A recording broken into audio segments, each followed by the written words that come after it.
You could literally start any business model today, think of something completely ridiculous, and become highly successful at it. Almost every bizarre business model or company you can think of has already been executed at an elite level by someone. You have to understand that the ultimate arbiter of success isn't how good your business model is. It is you. It is how much you get done, how you function as an entrepreneur, and the baseline quality of your output. Welcome to my free training on how to systematically make success inevitable in entrepreneurship, especially in the volatile early stages, without relying on inconsistent discipline, fleeting superficial motivation, or finite willpower. In this video, I am going to break down the 3 distinct structural layers that must be aligned for this to work, as well as the most impactful operational frameworks I have personally used to take my output to the next level. The productivity advice and systems you have tried in the past did not fail by accident. They failed by design. Every productivity method you have ever touched treated a surface symptom while leaving the underlying disease completely untouched. Today, I am going to show you exactly why that happens and why it is mathematically guaranteed to keep happening no matter how hard you try to force it. More importantly, I am going to reveal the exact mechanical architecture used by high performers to consistently get more done before 9 a.m. than the average person manages in an entire week. Let's get into it. But before I even show you how this architecture works, I want to give you an immediate lever you can pull in the next 60 seconds to prove your current setup is lying to you. If you have your phone on your desk right now, even if it's face down, even if it's on silent, pick it up and take it into another room. Seriously. A recent cognitive study demonstrated that the mere physical presence of a smartphone on a desk actively drains your working memory capacity. A portion of your brain has to expend continuous energy just to resist checking it. You are burning biological fuel to do absolutely nothing. Move the phone, reclaim that cognitive bandwidth right now, and let's look at why you were losing it in the first place. I want to take you back to a version of me that most people watching this will recognize immediately, because I used to be genuinely terrible at this. I wasn't needs a better planner bad.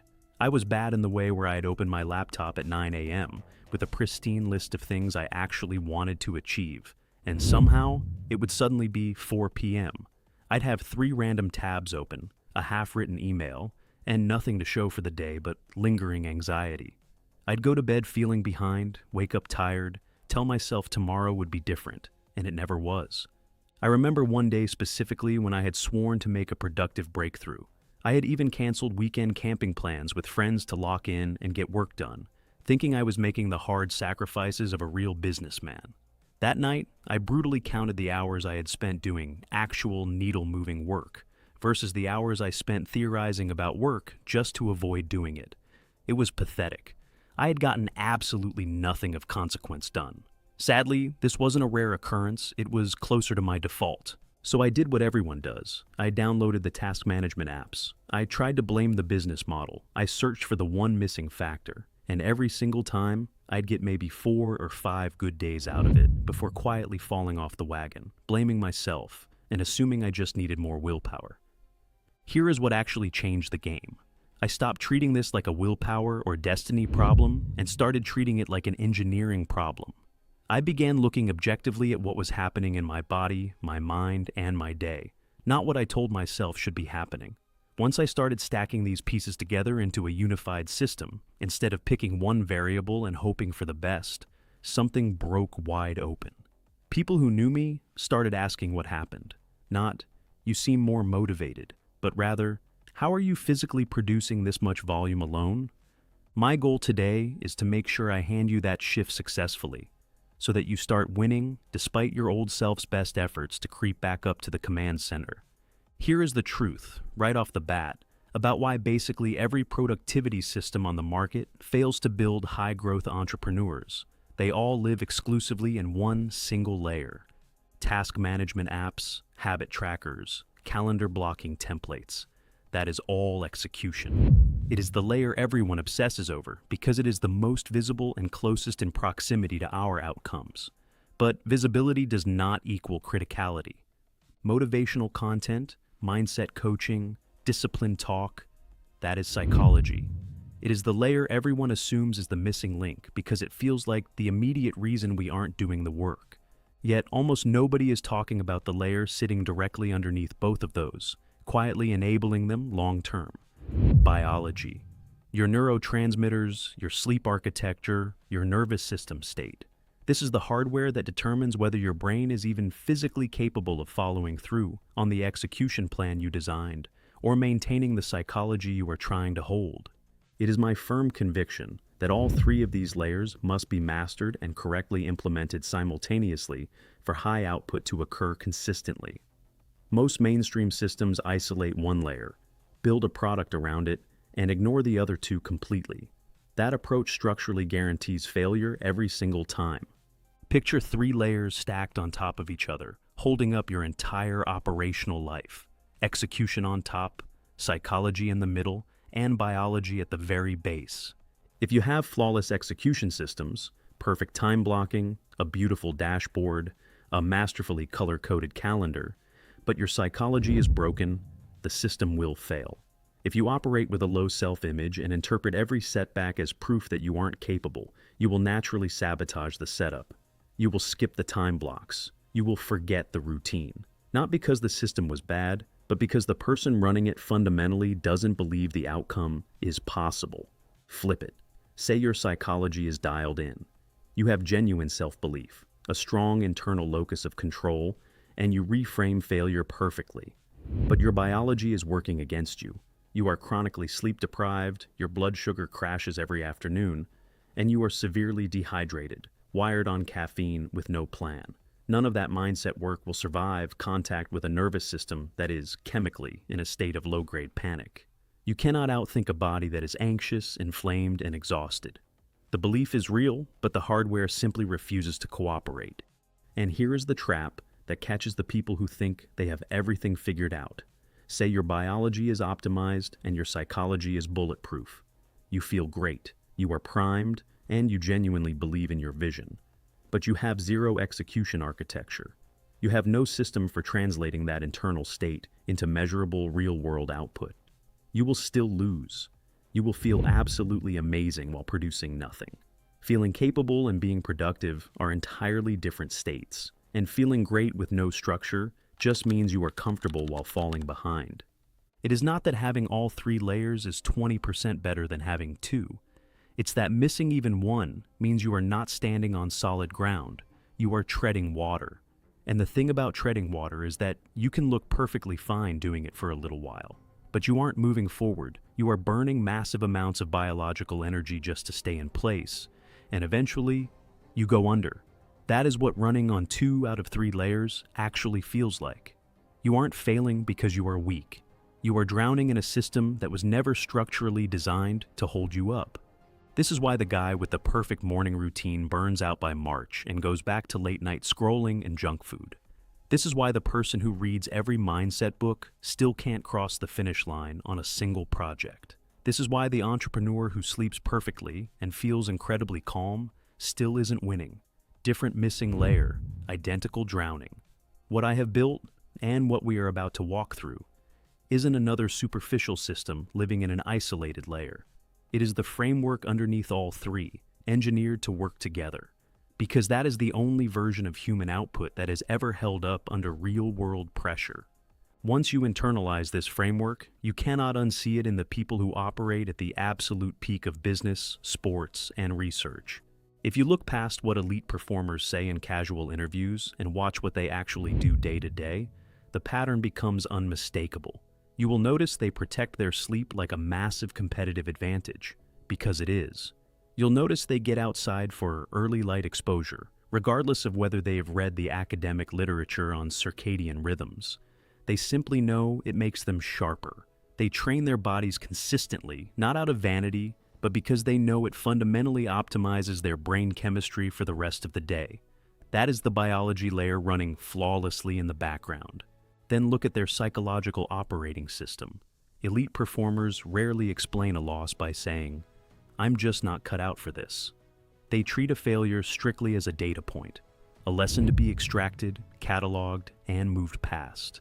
That isn't a genetic personality trait. It is an explicit explanatory style, and it can be trained.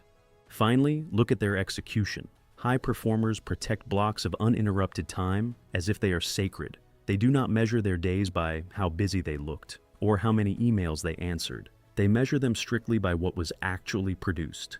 None of these individuals are relying on a single layer. Most of them didn't sit down and consciously architect this framework from scratch. They backed into it through years, sometimes decades, of painful trial and error, because it's what survives raw pressure and high stakes. What I wanted to do was take that exact pattern, strip away the decades of messy trial and error, and map it out clearly so you can install it immediately. Let's break down all 3 layers, and I am going to give you real, usable pieces of each one right now. We begin at the foundation because if you get this layer wrong, nothing built above it matters. This is the base layer upon which everything else trustingly sits, our biology. Your brain runs on a precise cocktail of neurotransmitters: dopamine, serotonin, norepinephrine, and acetylcholine.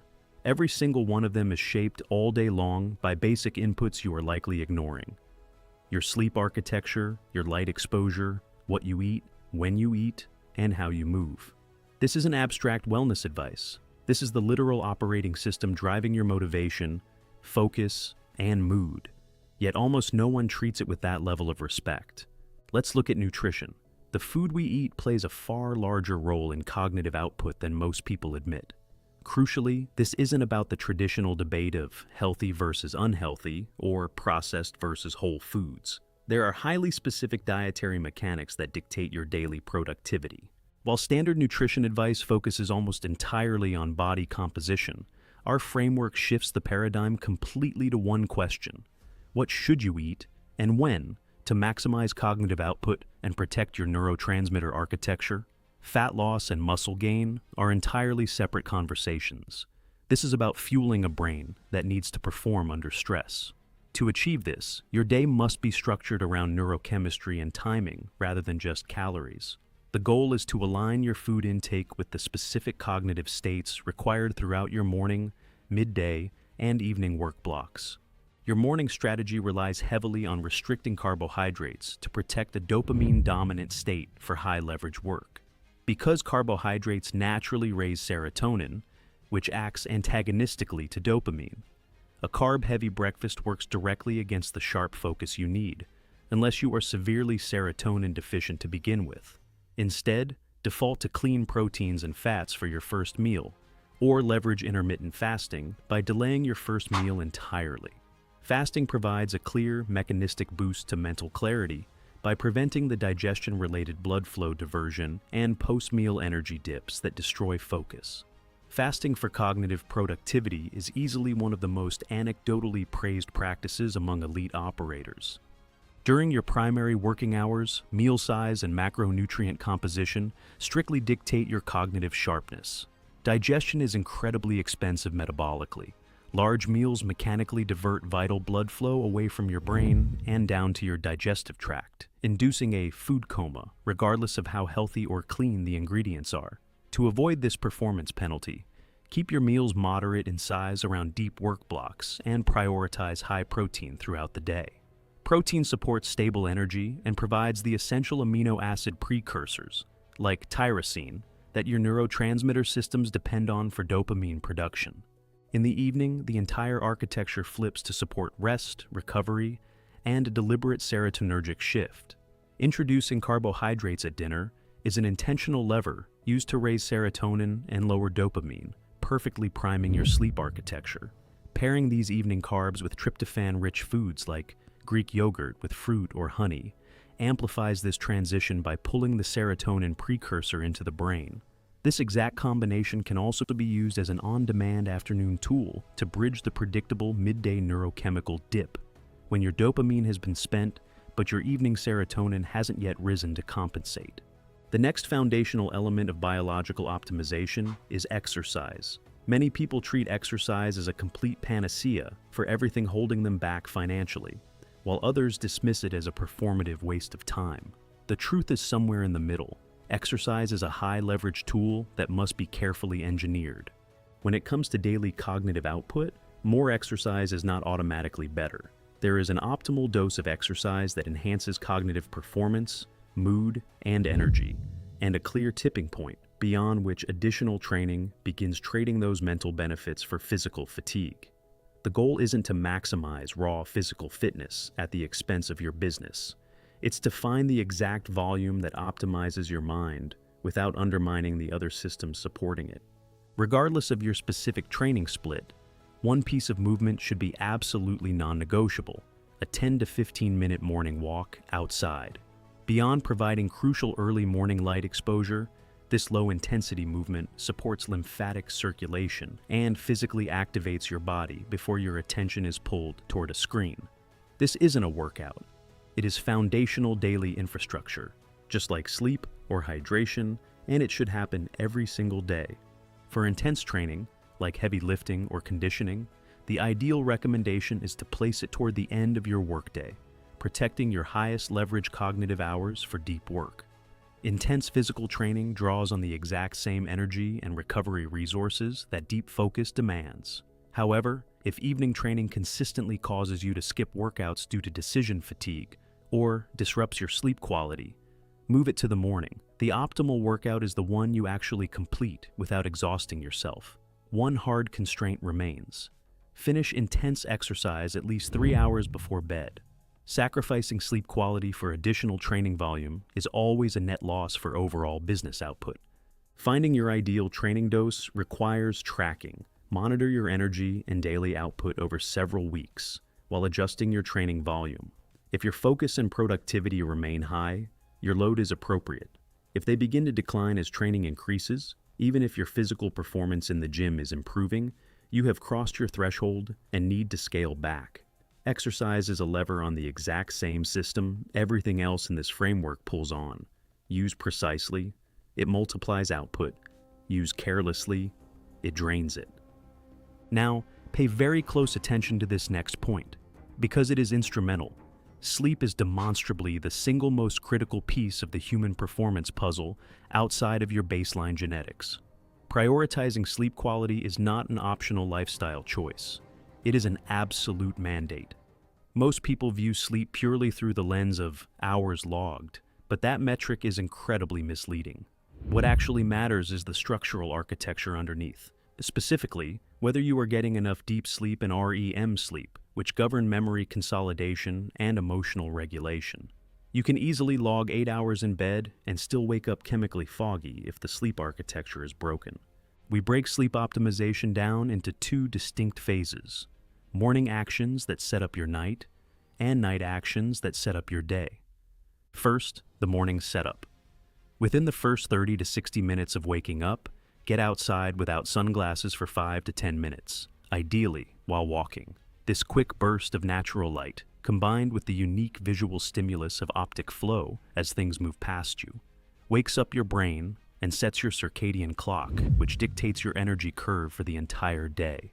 Pair this with a morning serving of electrolytes to support cellular and cognitive function, as even mild dehydration will actively sabotage your focus. Second, the evening routine.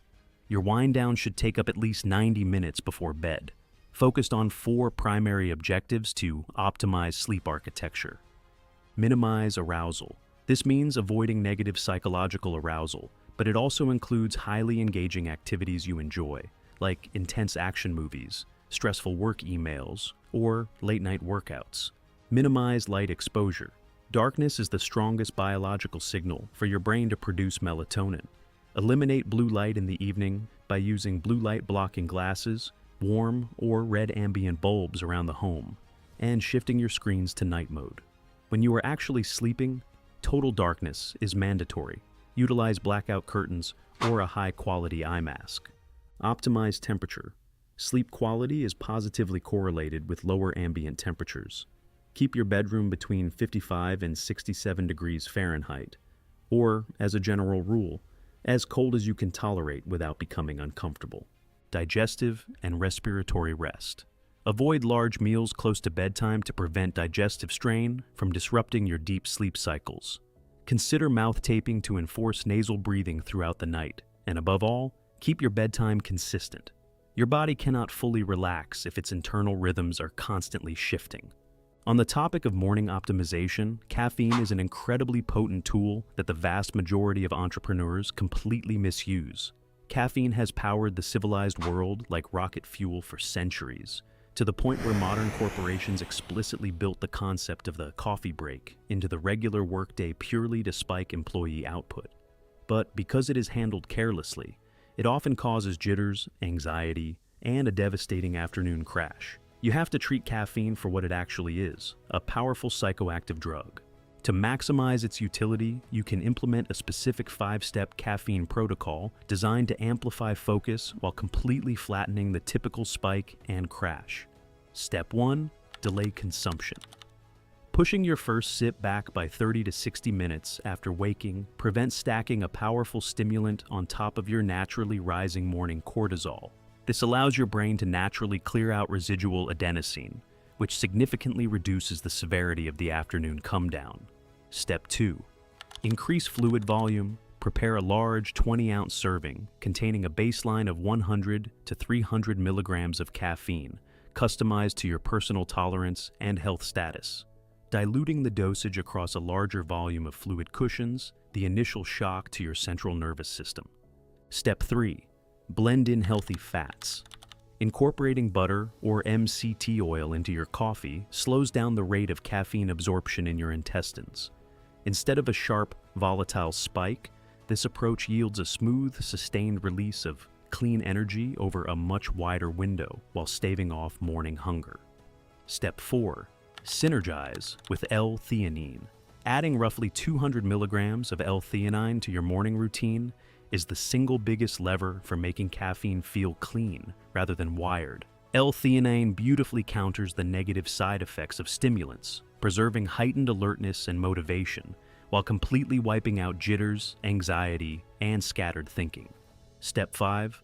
Pace your intake. Consume your serving gradually over 45 to 60 minutes rather than chugging it down. Pacing your intake ensures a steady absorption curve, protecting your focus from rapid physiological spikes and drops. Once you have flattened the curve and eliminated the jittery side effects, you can systematically experiment with incrementally updosing your baseline caffeine until you find your absolute peak productivity ceiling. Just remember the golden rule. Never sacrifice foundational sleep quality for a temporary buzz. Keep all caffeine consumption strictly within the first 5 hours of your day. Of course, this protocol is entirely optional. If you choose to skip caffeine altogether, the broader system still functions perfectly. It is included simply because, when used intentionally, it serves as a massive cognitive force multiplier. Finally, consider the mechanical reality of how you breathe. Chronic mouth breathing keeps your autonomic nervous system tilted toward a sympathetic stress state. Intentionally switching to strict nasal breathing, especially during deep focus blocks and sleep, shifts your body toward a state of calm, focused alertness instead of low-grade anxiety. It is a zero-cost habit that completely transforms cognitive endurance. To wrap up the biology segment, let's talk about supplementation. We have an immense amount of ground to cover here and limited time, so I have linked the complete 10-page productivity supplement stack guide in the description below for free, a resource that is normally locked inside the paid version of the operator system. This guide contains specific compound breakdowns, exact dosages, and safety guidelines. Your supplement stack is the ultimate framework where biological optimization becomes deliberate, dosed, and timed.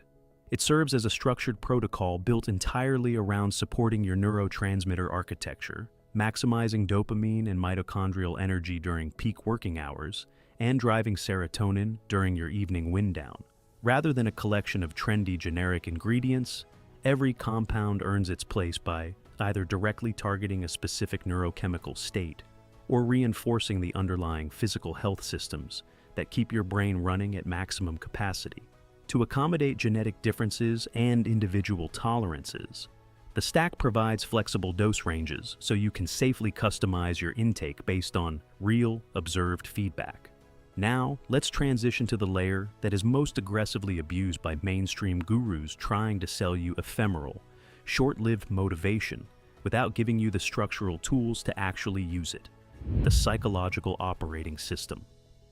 I can guarantee you will never achieve long-term success if you do not mold your mind to perceive events entirely differently than the average person does. It sounds dramatic, but you have to fundamentally re-engineer yourself into a person who naturally executes in the face of intense difficulty. These are the explicit frameworks and concepts I installed in my own mind to make that happen.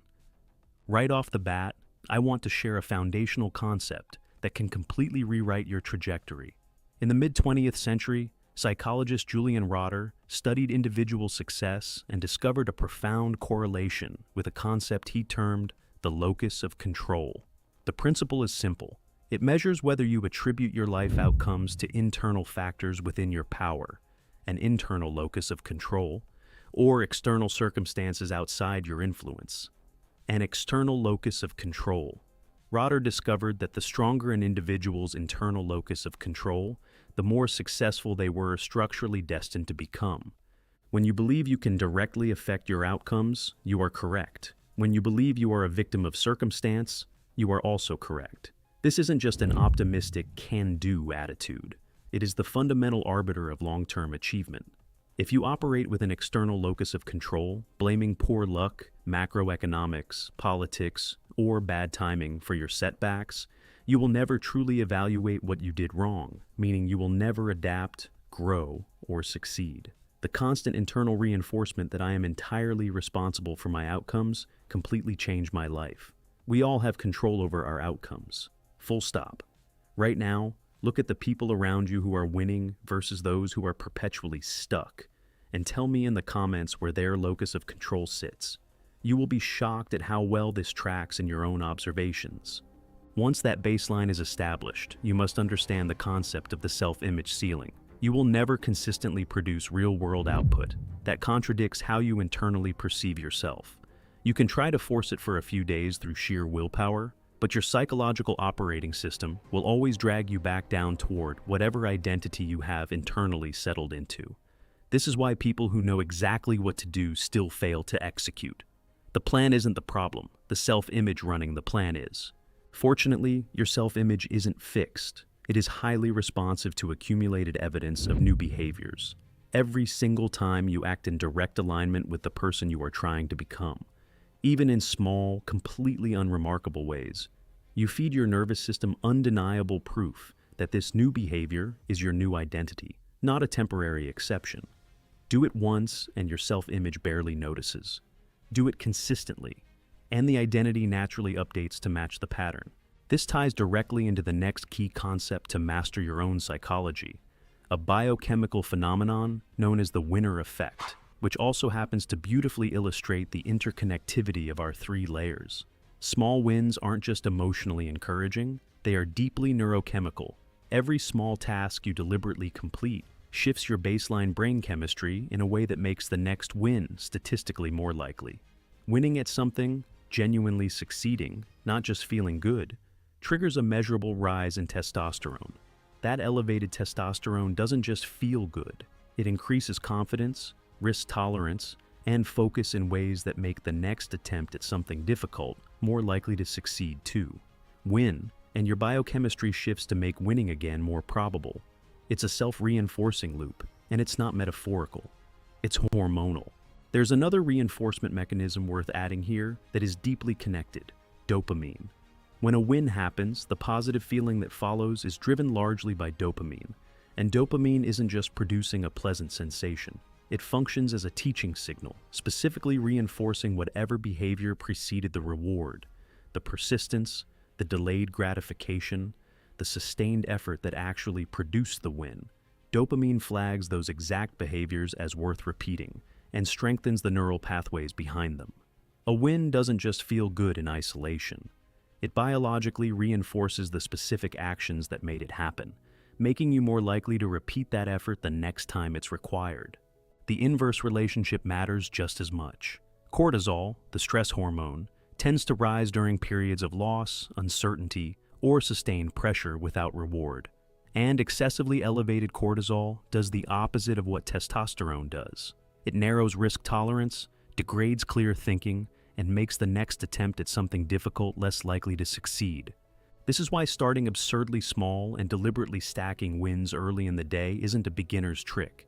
It is a legitimate biological mechanism for rewiring your self-image and confidence over time. From there, you can install the single most impactful mental framework from my own journey, the winner-learn reframe.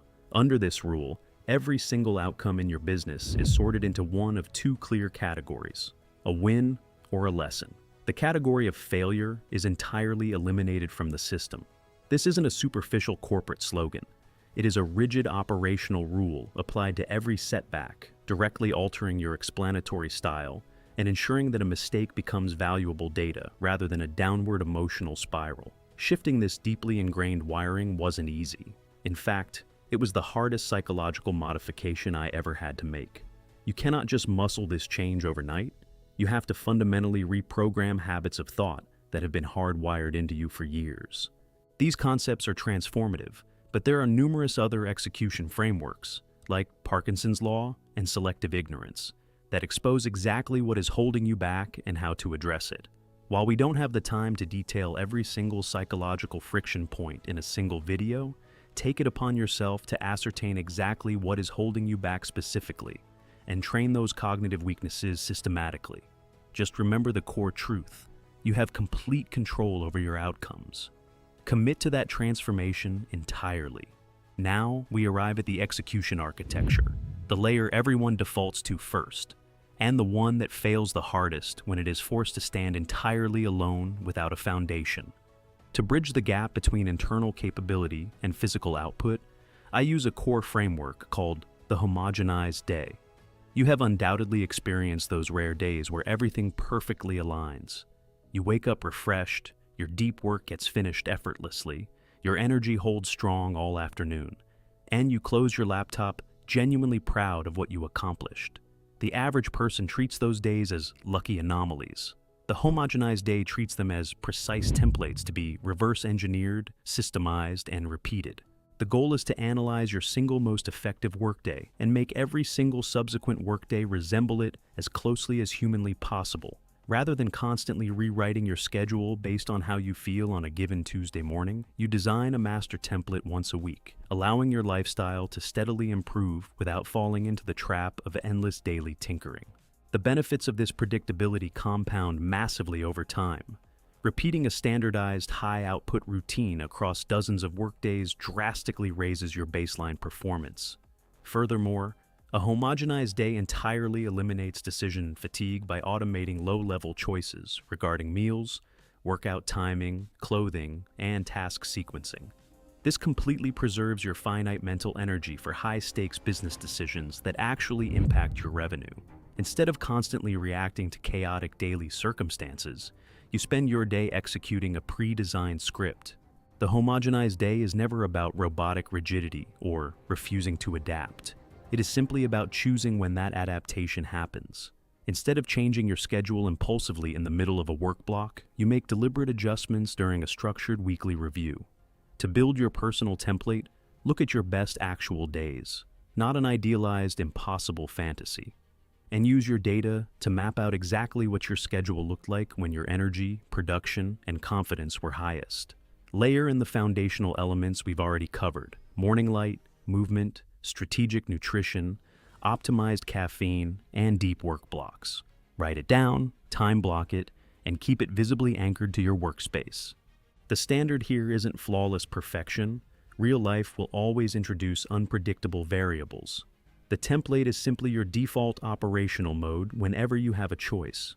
This structure serves as the canvas for everything else: morning, first prioritization, single task deep work, and energy match scheduling.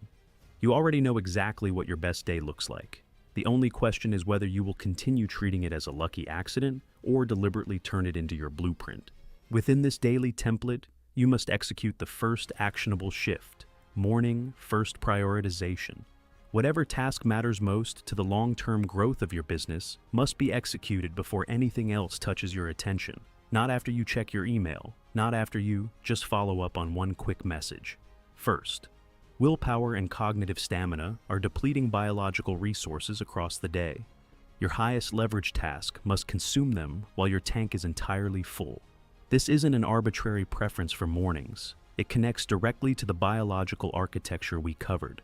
Your dopamine, cognitive endurance, and executive functioning capacity are at their natural peak in the early hours of the day, before the world begins making reactive demands on your attention. Protect that real estate fiercely.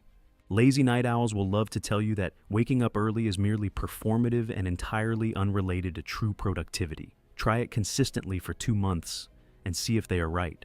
The second structural shift is mastering deep work, which is far more than just focusing. As Cal Newport established, deep work is a highly specific cognitive state. Distraction-free, single-task focus on cognitively demanding tasks, sustained long enough to produce exceptionally high-quality output. This is distinct from frantic busyness, distinct from fragmented multitasking, and distinct from working with partial attention while notifications blink in the corner of your eye. Real deep work requires removing predictable distractions in advance, not trying to resist them in the moment. Deep work sessions within an optimized architecture should be structured around roughly 90-minute blocks. This aligns perfectly with your body's natural ultradian rhythms, the biological waves of alertness and energy that fluctuate throughout the day. Working inside this 90-minute window allows you to ride a natural wave of sustained cognitive capacity, rather than forcing your brain to fight against a biological decline. While it isn't a rigid universal law that applies identically to every human being, it is the single strongest default starting point for high-output work. The third shift changes how you evaluate your entire life. Output-based measurement. Stop asking yourself, was I busy today? Start asking, what did I actually produce today? Those are two entirely different questions, and only one of them tells you the truth about whether your business is moving forward. Start every single day by defining success strictly in terms of tangible output. Not, I am going to work on the marketing strategy, but rather, I am going to complete the script for the video, produce 3 ad variations, or get Project Z to a specific milestone. Defining a concrete result gives you an objective filter to evaluate your day. Apply this same standard to your deep work blocks. At the end of 90 minutes, the question isn't, did I sit here for an hour and a half? It is, what physical asset exists right now that did not exist 90 minutes ago? If the answer is clear, the session was a success. If the answer is vague, the session requires clinical evaluation. While raw output can sometimes be rationalized away when it's low, there is one ultimate question that will permanently transform your personal accountability. Nothing does a better job of cutting through human rationalization than this. And if you ask it every single evening, your velocity will shift rapidly. Before you close your laptop and transition into your evening routine, ask yourself this: how confident would I feel telling the people I respect most exactly what I got done today?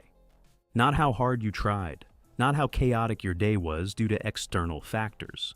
How confident would you feel right now if the mentors, peers, or people whose judgment you value most asked you to report your precise accomplishments for the last 10 hours? Score yourself brutally on a scale of 1 to 10. A score of 1 means you would be deeply embarrassed to report the day. It was entirely wasted on low-level friction and distraction. A score of 5 means you were completely average. You answered some emails and attended meetings, but produced nothing you're proud of. A score of 10 means you would confidently tell anyone, without a single note of hesitation, exactly what you built. Absolute accountability is critical, and it is practically impossible to succeed long-term without an objective mechanism to force it upon yourself. And unfortunately, that is the exact limitation of a video like this. This is simply a YouTube video. It has no physical way to hold you to the standard you claim you want to meet. The stark reality is that information, no matter how high in quality or deep in substance, will always fall short in 3 specific areas: accountability, tracking, and customization. You and the entrepreneur next to you could both be struggling with low productivity, but it is almost guaranteed that you are failing for entirely different structural reasons. And that is the exact boundary line where a free YouTube video stops being useful. You can watch this entire training, understand the 3 layers perfectly, and still wake up tomorrow morning to execute the exact same suboptimal routines you always have. Why? Because information without structural implementation is nothing more than a passive entertainment. To bridge that gap permanently, you don't need more theories or another productivity book. You need infrastructure. You need a system that doesn't just describe what an optimal day looks like, but mechanically builds it for you, based on the unique constraints of your life, tracks your output velocity automatically, and holds you objectively accountable to the standards you set for yourself. Now, a quick disclaimer. The path of taking this free video, taking the supplement guide in the description, and meticulously building this out yourself can work exceptionally well. There is absolutely nothing wrong with taking the self-reliance route.